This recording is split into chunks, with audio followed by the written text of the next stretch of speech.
नमस्कार, मी सुवर्णा बुलेटिन मध्ये स्वागत। महत्त्वाची बातमी सुरुवातीला आपण बघतोय। शिवसेना मंत्र्यांची निधी वाटपावरून महत्त्वाची बैठक पार पडली आणि शिवसेना मंत्र्यांच्या झालेल्या बैठकीमध्ये तिन्ही पक्षातील आमदारांना समसमान निधी देण्यावर एकमत झालेलं आहे। निधी वाटपावरून तीनही पक्षातील नाराजी टाळण्याकरता शिवसेना मंत्र्यांमध्ये समसमान निधीचा फॉर्म्युला ठरलाय असं सूत्रांकडून कळतंय। लवकरच याबाबत तीनही पक्षातील प्रमुख नेते किंवा समन्वय समितीच्या बैठकीत याबाबत अंतिम निर्णय होऊ शकतो। निधीवरून आजच भाजप आमदार विनोद अग्रवाल आणि संजय पुरम यांनी मंत्री भरत गोगावले यांची वाट अडवत जाब विचारला होता। निधीवरून मंत्री आणि आमदारांमध्ये होणारी ही खडाजंगी रोखण्याकरता महायुतीतील समन्वय समितीत किंवा तीनही प्रमुख पक्षांच्या नेत्यांमध्ये अधिवेशन काळात महत्त्वाची बैठक होणार असल्याची माहिती सूत्रांनी दिली आहे।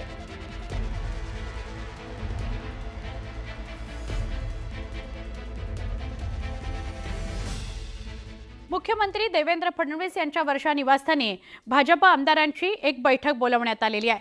या बैठकीमध्ये मुख्यमंत्री भाजप आमदार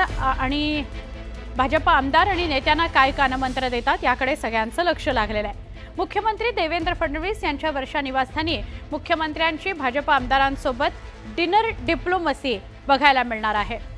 महत्त्वाची बातमी आहे, मुख्यमंत्री देवेंद्र फडणवीस यांनी भाजप आमदारांची एक बैठक बोलावलेली आहे। एक डिनर आणि डिनरच्या वेळेला संवाद असा एक डिप्लोमसीचा भाग आहे। आज वर्षावर ही डिनर डिप्लोमसी होणार आहे।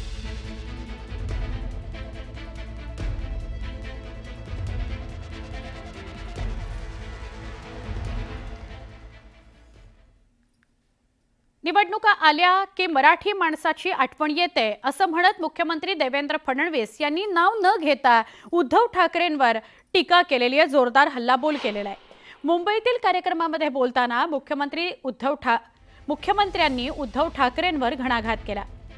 फेक नरेटिव्हची फॅक्टरी अजूनही सुरू आहे। आगामी महापालिका निवडणुकीच्या पार्श्वभूमीवर पुन्हा मुंबई महाराष्ट्रापासून वेगळी करतील अशी सगळी भाषणं सुरू होतील असा टोला मुख्यमंत्र्यांनी उद्धव ठाकरेंना लगावला आहे।